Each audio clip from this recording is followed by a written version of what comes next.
Bridges, bridges in the sky, they are shining in the sun. They are stone and steel and wood and water, they change two things to one. They are languages and letters, they are poetry and law. They are love and understanding, and they're better than hate. They are languages and letters, they are poetry and all. They are love and understanding, and they're better than hate.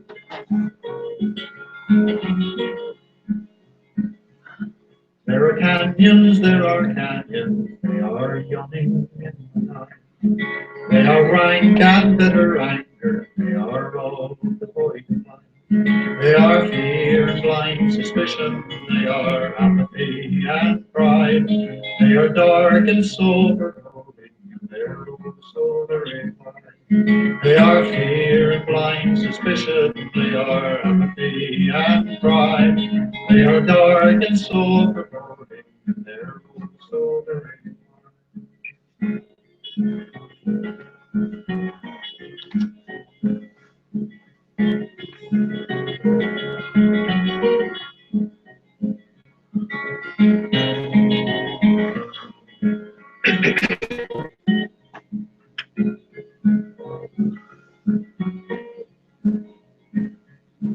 Let us build a bridge of music, let us cross the sun. Let us span another canyon, let us run. Oh, and if someone should ask us where we're up and bound today, we will tell them building bridges and we are on our way. Oh, and if someone should ask us where we're up and bound today, we will tell them building bridges and we are on our way. We will tell them building bridges and we are on our way. We will tell them building bridges and be off and on our way. Thank you, Bill Staines, for letting us use Bridges programming. Bridges song on Bridges programming. This is Sunday on the Front Stoop, the longest stoop in the world. We try to talk about humanitarian things on this program and all Bridges programming. The impetus behind this programming is called the Human Renewable Energy Measurement. That simple measurement simply states that all humanity has to have their basic needs met: their education, food, and shelter for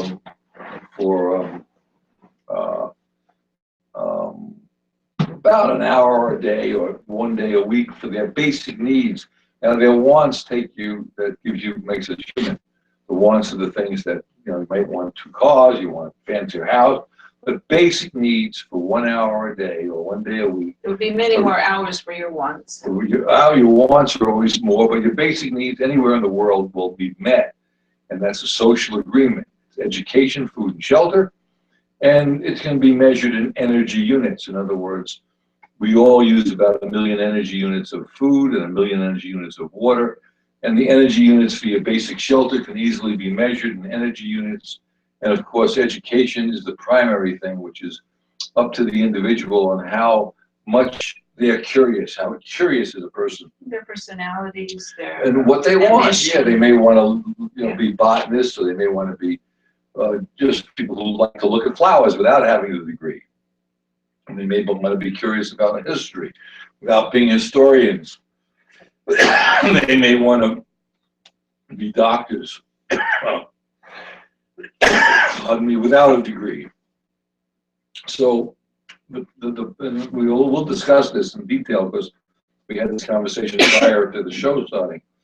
There's a lot of pollen in the air, so that's why we're both calm. And so education is very important, but that's strictly up to the individual. June is busting out all over, right? And I want to keep my trend of thought here. I know.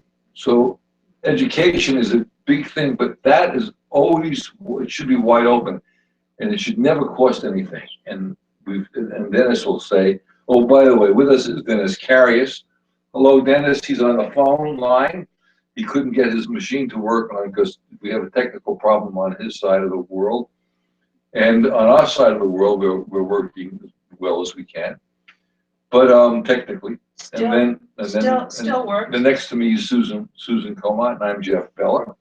And again, this is Bridges Programming, and Sunday on the Front Stoop, brought to you by the HRM, Human Renewable Energy Measure, and also we have a nonprofit organization because we talk about renewing the earth, helping the planet. We talk about positive things that are educational for children and moms and dads to get together with their kids to be.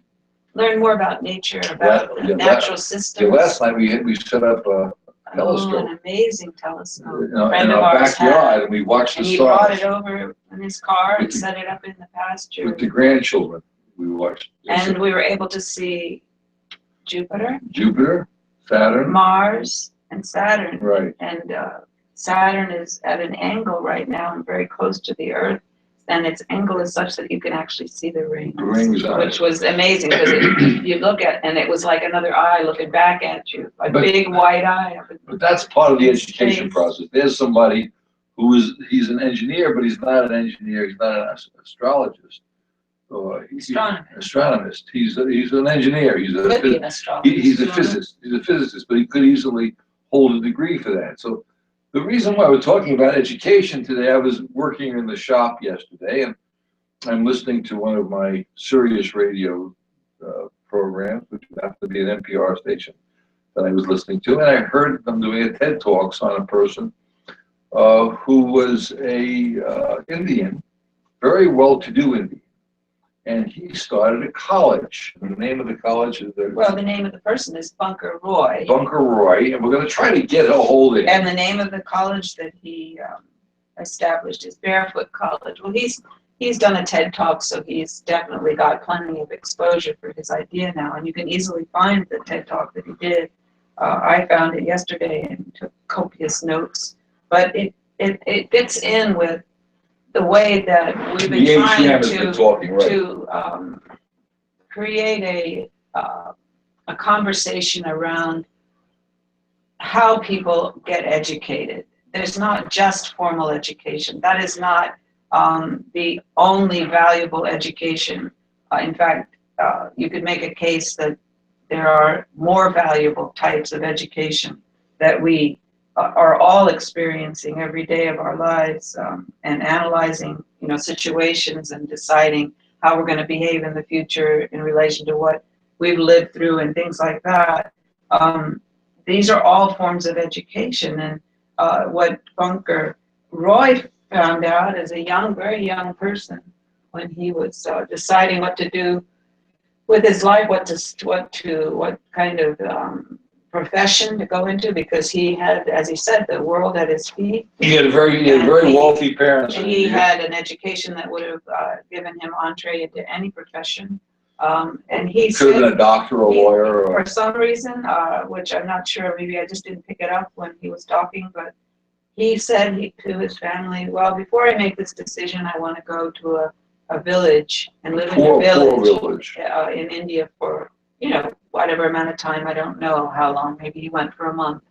Well, that changed him completely as far as what he wanted to do with the rest of his life, because he saw starvation. He saw poverty in this rural village that he had no idea existed before he lived there. And he said he knew that he wanted to make a difference in the lives of people who are so poor that they that they are very vulnerable to starvation and et cetera, and all the things that poverty makes people vulnerable to. And they didn't have access to the kind of advantages that he had.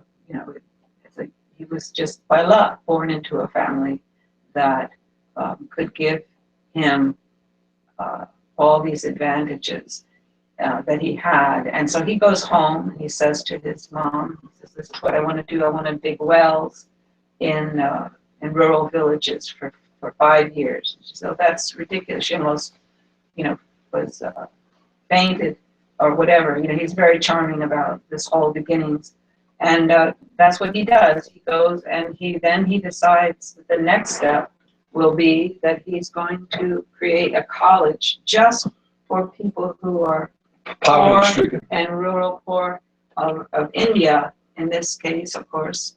And he's going to use, because he's finding as he lives in the villages that the people have their own technologies that they've developed. And they're smart. And they're very intelligent, and they've solved things in you know, very competent ways that have nothing to do with them having formal education in these things. He is able to organize the building of a small college, which he calls Barefoot College. All on renewable energy. Yeah, and they store, because it's in an area where there's you know, possibility of drought and etc. They have created right into the college the collection system for rainwater, and it's stored underground, and so that they always have some water, fresh water, that they won't be lacking water. It's totally solar powered, and it was built completely by the people in the community. That's why they call it Barefoot College. Nobody had shoes. No one had internet. They didn't have electricity. Well, now they're using the people who were not educated. In fact, he was able to help them use their brain. And now you can say this, that what he did as an individual, he opened up. Let me just add one more thing to that. He said that if you were going to come and be a part of the college, that it would disqualify you if you had a master's degree or a PhD. He was completely confident that the community itself would have all of the talent necessary for any enterprise that they decided to take on, and that people can come to the college and stay as long as they want or as short as they want, you know, get what they can from the experience. And he's even set up a night school for children, because the demands on children in rural areas are to take care of the herds of animals during the day, and they can't go to school. And there's no lighting. And then they have no lighting. So he set up solar lighting. Right, for the evening, so that children can come and learn what they need in their environment to know. And then he's bringing, you know, a modern, very important technology, and that is the solar electric and solar lighting technology to these villages, and teaching. That's something that's coming in, and finding that you don't even have to know the language, and people don't have to be able to, because there's lots of different dialects in these villages, and they don't necessarily able to communicate with each other that well from different villages who are coming to the school. But he found that it's very effective to use sign language, and that he's able to train mostly the women. He's finding the most success with, because the men are ambitious, he says, and want to leave the area and try to get jobs that pay a lot in the city and stuff like that. And so that's kind of the trend there, the young men. But he's finding that the women who are then stay with their children in the villages, they are very educable, and he has educated. Yeah, he has educated first one individual, and then she educates the rest of the people that are interested in learning how to be solar engineers, and they construct the parabolic cookers. They construct the everything. What's a parabolic cooker? I mean, there, you can describe, because I'm talking to the first of all, a parabolic cooker is really something that takes, it's a piece of cardboard with tinfoil on it, and it focuses the sun on the product like a microwave would do, and it literally cooks the sun. It's a solar cooker, and it's parabolic mirrors or reflectors that focus in a sealed unit, so you can cook your bread or cook your stew or whatever. And it never gets hot enough to burn anything, but it definitely cooks bread. And they do all their cooking with this kind of solar apparatus. Right. All of the cooking, he said how many meals a day. It's quite a. I want to bring something else out that I don't speak Spanish, and we have friends in parts of the world that don't speak English. And what I do when I discuss with people things like how to cook, how to make, let's say, salads, and they use cactus, and let them explain to me all with hand language on how we cook the cactus and how you clean it. And it's amazing how eloquent that can be. You know, even if you don't know, we're not talking about formal sign language. We're talking about, you know, instinctive sign language. Like, like chop it up, and you scrape it, and she's showing us in sign language. Yeah, how to well, do this it. and so. And it's very now, Dennis and graceful and elegant. I want to bring Dennis into this because Dennis and I had a conversation before the program, and he was saying that if he had to have open heart surgery, he would go to the best educated person he could find. Is that true, Dennis? Well, yes. It would really help me if that person was going to operate on my heart not just had a bachelor's and a master's degree, but even got a doctorate degree, you know, in his, you know. May I insert something here? Because I did hear your conversation before the program, and the thing that has happened through our educational system here in the United States and many places in Europe, I'm sure too, is that when someone has those kind of degrees, a doctorate in medicine, they have access to a hospital that has the latest technology. Right. And that can be a big thing when you're having open heart surgery. You know, they can actually, have a substitute machine for your heart while that's going on. If you're out in the middle of nowhere, you don't get open heart surgery. You die of whatever. No, that is a different kind of a situation. If you needed an operation, you can't really equate if you got a stick in your foot, or you got broken arm, or you got cut severely, things that or something that nature. There's not necessarily the guy with the PhD would help you any better than the woman or the man in the area who's seen this happen 15 times and can treat you for it with the proper medication that they get out of the weeds. And now may I insert what Bunker Roy has discovered in his own these villages that he's been living in and with the people and created this Barefoot College. He said that all the dental needs within the college are there's one woman who is not a trained dentist, but has knowledge about doing dental work, that's doing all the dental care at the college. So that's one probably profession that you're not going to be able to make. She probably can't make dentures or teeth, or there's things she can't but she do. Knows how to fix but it. She knows what's going on enough so that she can relieve pain from a toothache. She can probably pulls teeth, but it's not something that's a mystery. People have been solving for thousands of years. They have shamans before, too, right? Sometimes you don't want to go there, but that probably more for mental health or something. But physical health, like to relieve toothache, to relieve various things that most people encounter in their life. These things have been solved long ago without someone having a degree in them and having to go to 8-10 years of higher education, as they call it. And then reason for the reason for the high. Now let me go a little further here while I'm thinking about this. If there was like this fellow Bunker Roy, he's bringing to a poverty-stricken area called Barefoot, and he started a college called Barefoot College. What he's going to do is And the people there built it. They build their own, and he's bringing into the school at no cost other technologies that other people can learn.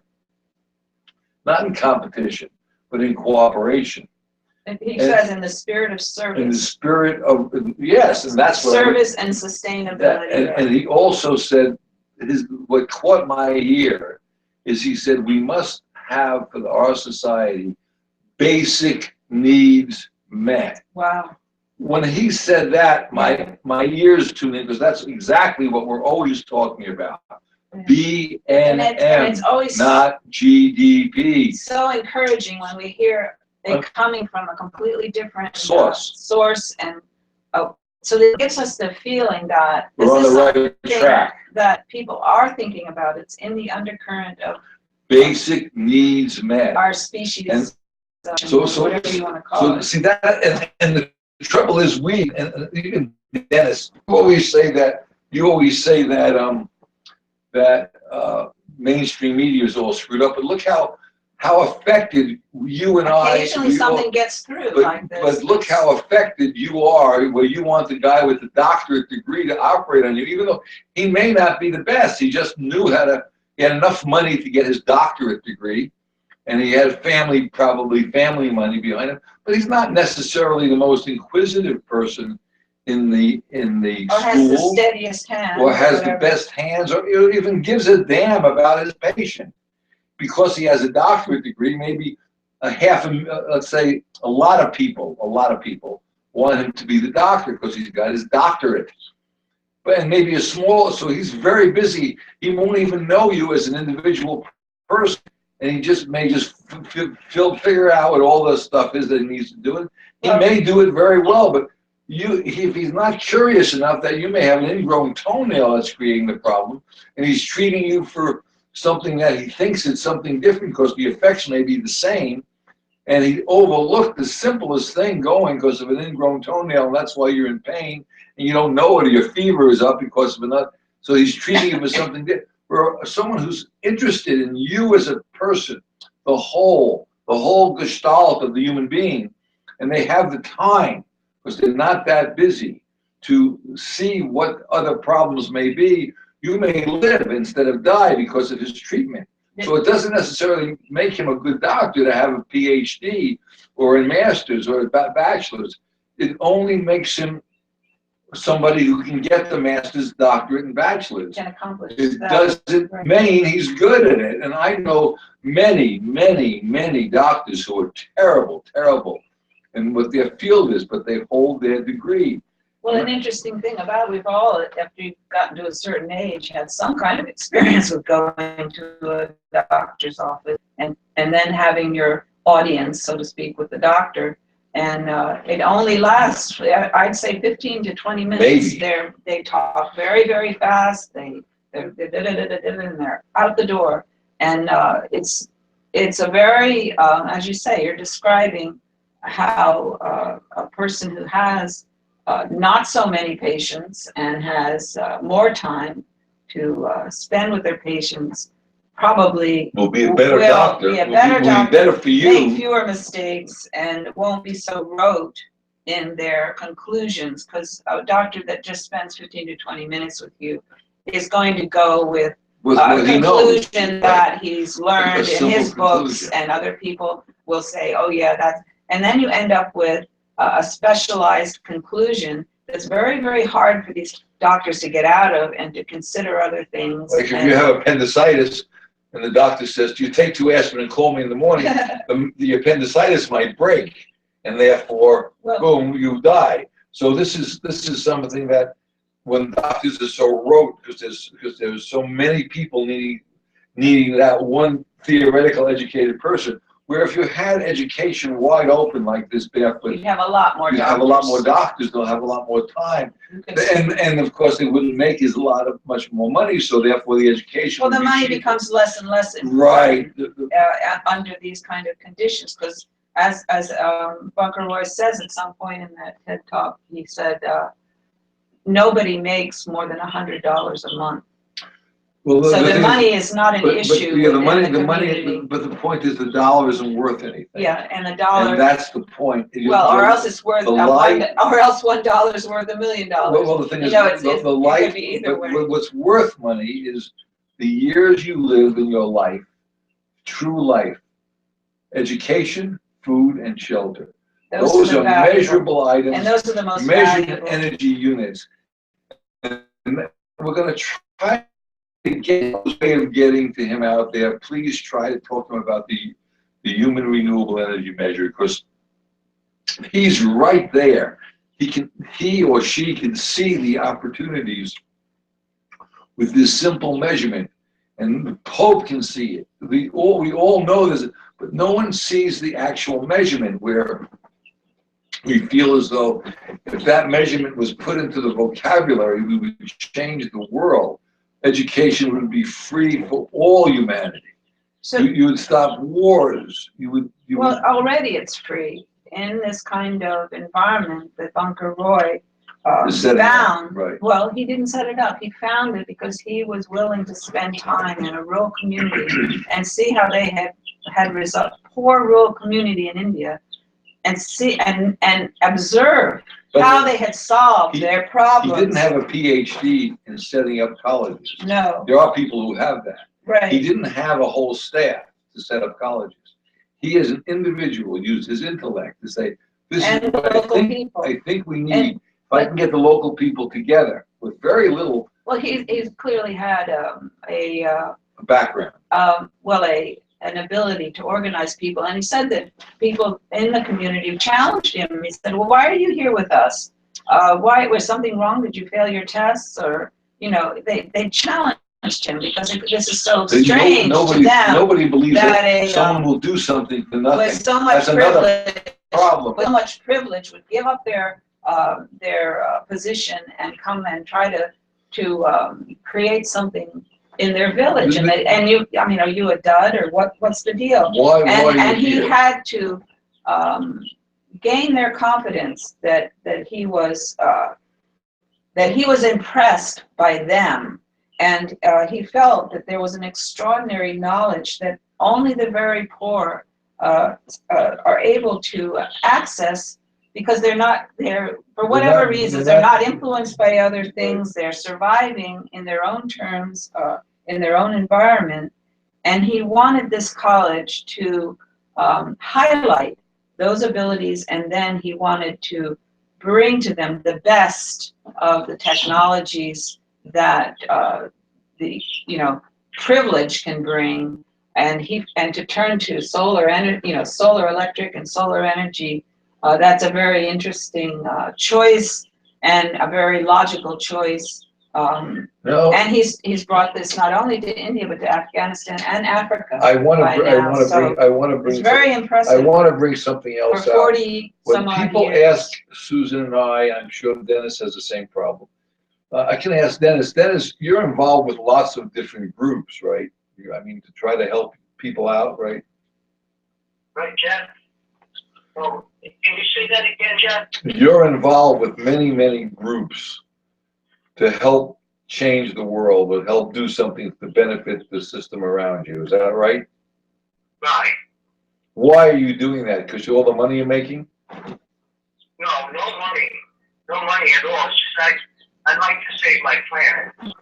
So why are you doing this? Well, because it's things like, climate change, global warming, if they just keep getting worse and worse, it's not just you and your wife, but your children, your grandchildren, your great-grandchildren will not be able to stay on this planet. It won't be able to, have the right amount of heat, or maybe too much heat, or a lot of things could change. But why are you doing this? What do you get out of it? Wow. I mean, I think a lot of people would say it's a good thing to keep our planet. Well, what do you care what a lot of people say? Well, because I agree with them. I think it's great. So what are you getting at? Where's the dough? What are you getting out of it? No, that's what I'm saying. There's no Why are you bothering, wasting your time doing all this stuff?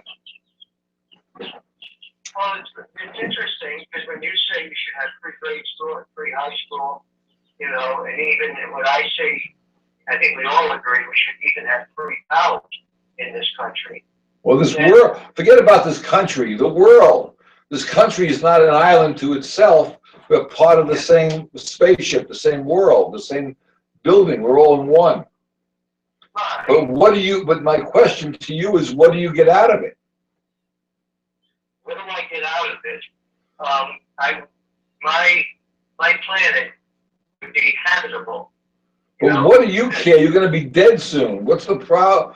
You know, you're going to outlive that. So what are you bothering to do this for? Because there are people out there that love their children. But forget about,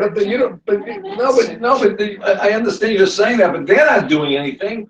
It's not your children you're worried about. It's someone else's children. So what are you getting out of it? No, I understand what you're saying. I just think it's a good thing to do. Why? Well, because if you don't do it, nobody will be able to live on this planet. You mean to say? I'm going to try. You're being the devil's advocate. I'm being the devil's advocate because the point is, I know many people who have many grandchildren, and all they're concerned about is making money for their grandchildren and getting their kid into school, paying for the school, so the kid has a better job. They don't give a about anything else. They think that's what they're doing. So, but you're saying, wait a second, that's not the problem. The problem is much deeper than that. It's not the question of following the money. You're saying you get a certain amount of satisfaction out of knowing you're trying to do something that's bigger than yourself.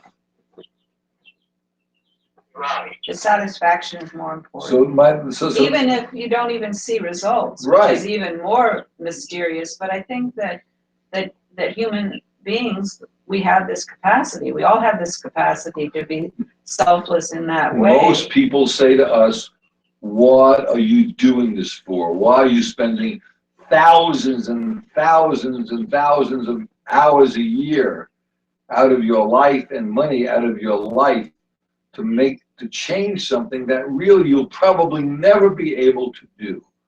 And they always are looking for a hidden agenda. And that's a big problem when you run into like this. But clearly there are other people doing this, like Bunker Roy. He just put it simply, I wanted to give something back. Mother Teresa. He clearly, and his one of his inspiration came from, and he says this on his website, from Mahatma Gandhi, who encouraged a spirit of service. And if you read some of the statements by Mahatma Gandhi, actually the one that they use on their website is quite interesting. First they ignore you, then they laugh at you, then they fight you, then you win. And this is a quote from Mahatma Gandhi, and it's very profound because that's true. They do first try, when people are uncomfortable with what, we're saying, or Bunker Roy's saying, or what Dennis is saying, first they ignore it. That's the easiest way to pay attention to it. Right. Then they try to belittle what you're saying and laugh at it and make by the way, light of it. I got to tell you a little story. Then they get angry, yeah, and they start to fight with you. And we've had many people do that. And then when you have, then they go to another point after that, if they can, and then they really start to consider seriously what you're saying. This is amazing. Now, since the year this is 2000, I think, and since 1978 or 79, I've been promoting renewable energy. And we built one of the first solar houses. We're right in it right now. For hot water, not for PVs, back then. And people, New York State. And the first person I tried to talk to about this renewable energy, they all laughed. And first of all, they ignored you. You couldn't even get on a radio program. Then finally, they let us on the programming. and we talked about renewable energy because prices were sky high. And then including my own family, belittled, they first of all, they ignored when we talked about it.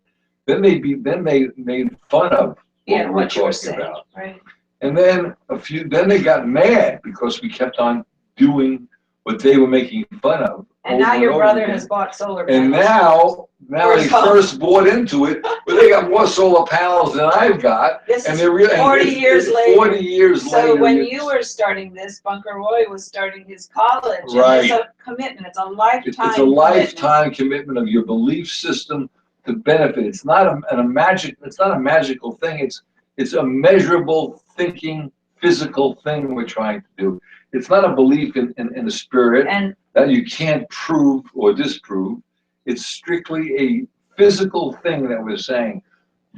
This could be done. You don't need a PhD to tell you this, because probably because of the economy, they're schooled not to tell you this. They do not want you to think out of the realm of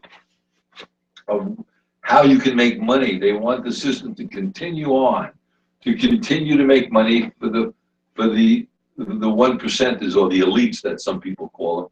I don't believe that. I believe that it's part of a simple problem that we don't have a measurement in the human vocabulary, and that's why we promote for the value of our human human beings. species. And that's why we talk about the human renewable energy be measure. in the economic system. Now, what I'm giving you is some solutions and some problems. I'm going to give you an absolute solution. Well, I don't say absolute. It's a very bad word. I'm going to give you a suggestion on what you could do, that you personally can do, to change the way we're doing business. Because at some level, we're all poor and we're all rural. Because we have a lot of sophistication and technology and access to these things, but the economic system keeps us poor because it's not returning the extra value from all of this to the greater population of the world. Okay. The difference between a very, very wealthy person, well, the 1%ers, they don't get on the phone and worry about Time Warner changing their product. They don't worry about the lines at the supermarket, or they hire people. Or having to buy new phones. Or having to get new phones, or dealing with the phone company, or dealing with you spend about 3 hours on the phone. They're dealing with the tax structure. They don't care. They hire people for it. That's truly a wealthy person. They even hire people to drive them places. They don't worry about any of the mundane life problems. And then the system creates more mundane problems, like you have to work harder, you need to get a degree to make more money.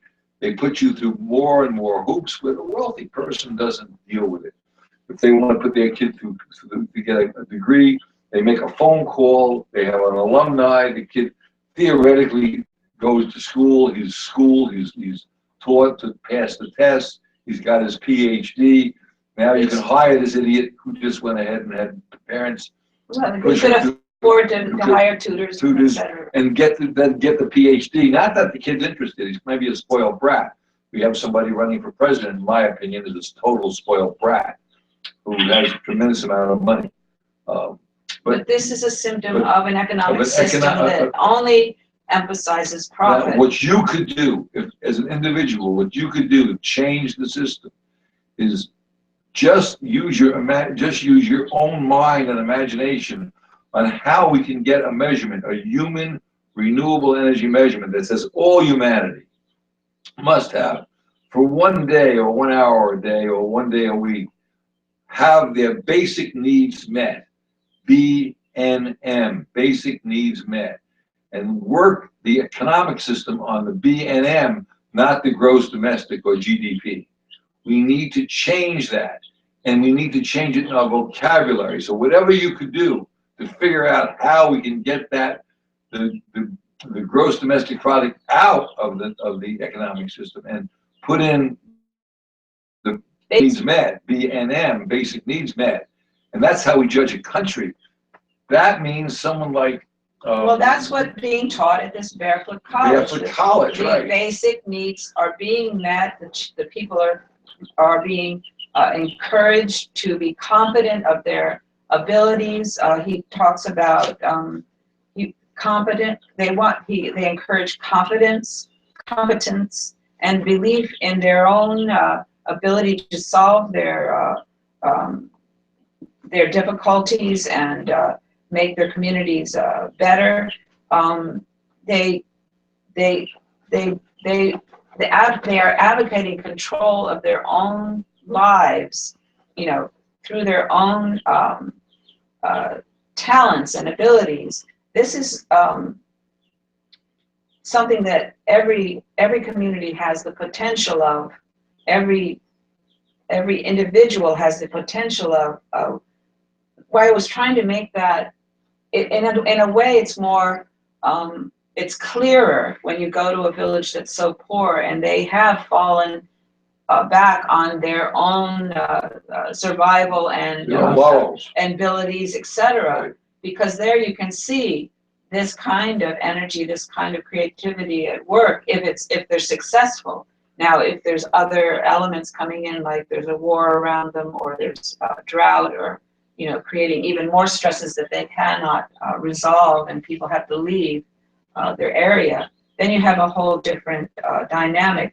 But if it's a rural situation where there's a village that's so far away from, usually it's agrarian herding and crops, especially and if they're too far for people to go and have access to technologies without having to move, into a city permanently or semi-permanently, then you've got a situation like Bunker Roy. Well, he found starvation, and that's why he felt that if he were to bring some of it, and in this case solar technology, some profound technology to the people that would make strides in their own self-sufficiency, trained in these kind of technologies, and then they teach each other. I don't know if I'm expressing this well enough, but he felt once he was, working with people, he felt that it was the grandmothers in the community that he found were the most trainable and educable, because they stayed, and of course the children were usually a part of that, and the men, he said, were essentially untrainable under these stresses because they felt they had to leave. They were restless. They felt they wanted to make money. Their ambition was their ambition led them to the cities, where they thought they could make more money, and of course probably send it back, to their families. Well, that's what happens all over. And that happens all over the world. That's why I'm saying that this rural community that Bunker Roy is, was experiencing 40 years ago, and has been trying to, these rural communities, they all have similarities with the way we're all living because of the economics that is dominant right now, is making us all into, essentially, when we have other things that we can access more than a poor rural community, but there are dynamics that are very similar, because you can access, there's a glass ceiling essentially, or created by the emphasis on profit, and that I have to always come back on that. Our economic system, first and foremost, is a profit-making system, and that forces, it's not based on real physical human needs, right? And the way we do that is with a simple. And the these. question is, you're going to ask what my needs are different than yours, and my answer to you, it is not. All humanity has basic needs that keep them alive. It's not your emotional needs that's different. You need education, food, and shelter, and then measurable. Education's as far as you can go, and that's within your mind, but that's fine. We want people to use their minds as an individual right. As far as they want to go, they should have access to education. Food is the same needs for someone who's poverty stricken or wealthy. It's about 1,000,000 energy units or calories a year. Water is the same deal. These are from the sun. The energy units the sun puts out for food and water through evaporation for fresh water. Those are measurable items. And then, of course, your basic need for shelter is a measurable energy unit. Now, of course, people want more than their basic needs met, so they're going to work harder in most cases, not all cases. They'll either educate themselves but or your learn free from other people your free or learn market from will. formal education. So it's not socialism or communism. It's the essential ingredient for education is time. Essentially, well, free time to think. What you have is pure capitalism for its real sense. Its actual ability to have a free market, because basic needs are met as an agreed upon social agreement, which allows capitalism to happen.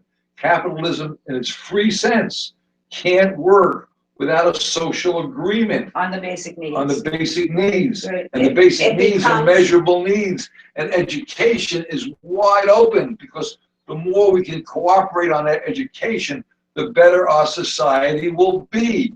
I wish I could get this point across. And what you could do, again, what you could do to make this happen is use your mind to get this message out. Please do everything you can to get this message out, so all humanity has their basic needs met. A human renewable energy measurement or measure. Try to get this HREM out. The other very profound thing that Bunker Roy is, he brought the technology of solar to these villages, and taught one grandmother, and then she taught many other women how to build solar arrays and solar cookers, etc. And it's improved the lives of these communities. But another thing that they do in the night school for children is they introduce the children to concepts of democracy and everybody one vote for each child and citizenship, along with the things that the responsibility of citizenship or being a part of a village or community. And of course, along with how to keep animals healthy, how to take care of their agriculture and everything that is known locally, the local knowledge of that's essential for survival and food. But the democracy aspect of this, the way that, and very interesting, the children are asked to vote for an individual amongst them, another child, who will be their prime minister, so that they can have a situation where this elected person is for a year, or I've forgotten how much time, but maybe a year, going to resolve conflicts, help with the education, help to improve the education, and she or he has a court that's also elected democratically, and so they're learning a technology that enhances all their labor, the solar technology, greatly, and they're also learning a behavior that is one of our most evolved, if ever it's practiced, on Earth without some kind of dilution or caveat, or and right now democracy is not being practiced, as far as I know, except maybe at this night school for children in its purest form. But it is a creation of our human minds. It's an ideal that we know has to be the future for our species. One vote, each person, We all have a say, and you're not going to have a representative that somebody's picked vote for you, a delegate type of system like we have here in the United States. We have a republic, not a democracy. But this pure teaching the children in the night school is, it's like Mr. Roy has taken the cream, a technology for physical enhancement of the people in these villages, and the other, a philosophy that is the best we have right now, that he's trying to inoculate this community he's with. trying to share. And he's sharing the very best, not everything. I mean, what if they were, can't even imagine. But eventually, other types of things. He's trying to incorporate, to share, to incorporate real technology with sharing the best technology with the people who can't afford the best technology. Right. Or would never have come in contact with it, right, so or even be able to learn how to build it. He's cooperating with the poor communities to bring them the technology that only wealthy people it used to be all people got it. And the wealthy people, by the way, don't get it because they're smart. They get it because they hire poor people and take their minds and their ideas, and then they patent it. Like the corporations, when you go to work for a corporation, what happens is you sign a document that if you come up with a good idea, the corporation owns it. Right. If you go to a college, the college owns your papers. You no longer can. They make deals with the corporations. And the colleges are privatized. So this is a problem we're running into because it's not shared. It's privatized. For money, for money, right. So this is a huge problem we have. And it gives people the false feeling that technologies of this type, somehow they only come from big corporations, or from big people with massive amount of education and the energy. What the point of this Barefoot College is that people everywhere have solutions, ability and solutions, right. and that they're shared. If you share the solution, they grow. Right. They grow. It doesn't. You can't. And what happens with this privatizing, it stifles growth. It makes you work your butt off for no reason. It goes right back to the kings and the early navigators, the early shipmasters who understood navigation. It gave them a huge advantage because they could get to other countries and get natural resources, goods that and bring them back to a country and make money, because those were unique things. They had spices, they had different things that nobody had access to where they were being brought. And so then there was a collusion between the rulers, the navigators. We keep this kind of knowledge, and the people who can access it, we keep this in a kind of we keep it secret, essentially, because the more that people understand this, the more competition we're going to have, and they were able to control it for quite a long time. Because at that time there wasn't a lot of communication. It was all, it took years. It took years to communicate new ideas and stuff. Different distances. And that's the beautiful part. That's how you can make this happen. We have internet, which is worldwide. Right. It's the World Wide Web, as they used to call it. I guess they still do.